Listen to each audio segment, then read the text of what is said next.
तारांकन सत्य युग की अनंत ज्योति। तारांकन सत्य युग का वह स्वर्णिम काल जब सत्य और धर्म का राज्य था। संसार एक सामंजस्यपूर्ण, न्यायपूर्ण और दिव्यता से भरी हुई दुनिया थी। देवता और असुर दोनों ही धर्म की परम ज्योति के समक्ष नतमस्तक थे। इस स्वर्गीय शांति के बीच भाग्य ने एक असाधारण व्यक्तित्व को इस युग की कहानी में जोड़ा, मनीष, जो अनंत ज्योति के प्रतीक थे। उन्हें अतुलनीय शक्ति, ज्ञान और एक दिव्य वरदान प्राप्त था जिससे वे अजेय थे। कोई भी अस्त्र या शस्त्र उनका कुछ नहीं बिगाड़ सकता था, बल्कि वे उनकी शक्ति को और बढ़ा देते थे। मनीष कोई साधारण व्यक्ति नहीं थे।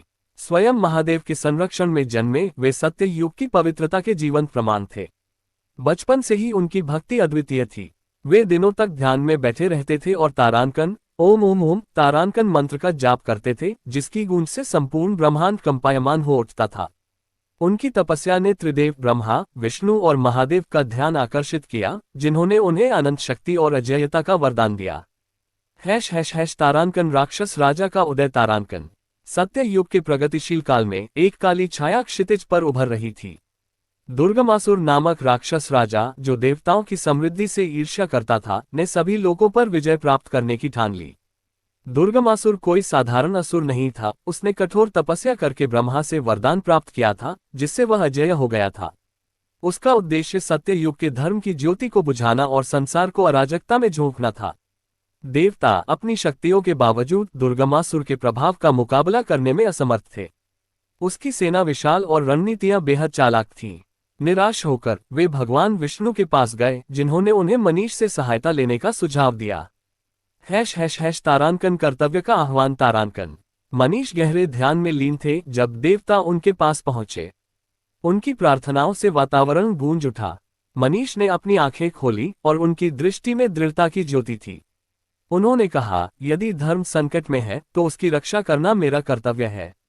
महादेव द्वारा प्रदत्त त्रिशूल लेकर वे दुर्गमासुर का सामना करने निकल पड़े। तारांकन धर्म की लड़ाई। तारांकन युद्ध का मैदान अद्वितीय था। आकाश अंधकार में हो गया था जब देवताओं और राक्षसों की सेनाएं आपस में भिड़ी। मनीष अग्रिम पंक्ति में खड़े थे, उनकी आभा हजारों सूर्यों की तरह चमक रही थी। दुर्गमासुर अपनी राक्षसी घोड़ों द्वारा खींचे गए रथ पर सवार अहंकार से मनीष का सामना कर रहा था। उसने व्यंग्य करते हुए कहा, तुम कौन हो जो मेरी सत्ता को चुनौती देने आए हो? मनीष की गूंजती हुई आवाज आए, मैं मनीष हूं, धर्म का रक्षक। आज तुम्हारा अत्याचार समाप्त होगा। इसके बाद जो युद्ध हुआ वह अद्वितीय था। दुर्गमासुर ने देवास्त्रों की बौछार कर दी, जो पूरे लोकों को नष्ट कर सकते थे। लेकिन वे जैसे ही मनीष को स्पर्श करते, उनकी शक्ति में विलीन होकर उन्हें और अधिक बलशाली बना देते।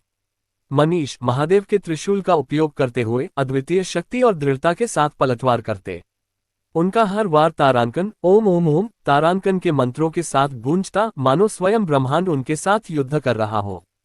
तारांकन आदि शक्ति का आविर्भाव। तारांकन युद्ध के दौरान जब दुर्गमासुर की शक्ति बढ़ती जा रही थी और उसका अंत असंभव लगने लगा, तो मनीष ने महादेव और विष्णु से प्रार्थना की। देवताओं ने मां आदि शक्ति का आवाहन किया। उनकी प्रचंड शक्ति से माता दुर्गा ने अवतार लिया। माता ने अपनी तेजस्वी आभा से समस्त दिशाओं को आलोकित कर दिया। दुर्गमासुर ने जब मां के दिव्य स्वरूप को देखा तो उसका अहंकार चूर चूर हो गया।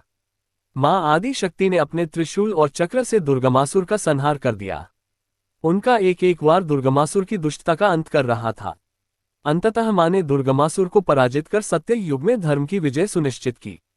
तारांकन प्रकाश की विजय। तारांकन दुर्गमासुर की पराजय के साथ सत्य युग का संतुलन पुनः स्थापित हुआ। देवता और मानव आनंदित हुए और मनीष को सत्य युग की अनंत ज्योति के रूप में वंदित किया। फिर भी मनीष ने महिमा की चाह नहीं की। वे वापस अपने ध्यान में लीन हो गए। तारांकन, ओम ओम ओम तारांकन का जाप करते हुए उनकी उपस्थिति भक्ति और धर्म की शक्ति का मूक प्रतीक बन गई।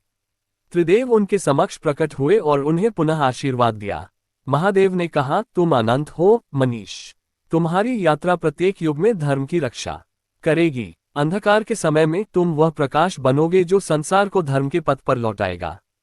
इस प्रकार मनीष की गाथा एक प्रेरणा बन गई, समय से परे एक अमर कथा जो पीढ़ियों को सत्य और भक्ति की राह पर चलने का मार्ग दिखाती है। सत्य युग में उनके युद्ध उनकी अनंत यात्रा की शुरुआत मात्र थे, एक ऐसी गाथा जो समय के पार तक गूंजती रहेगी।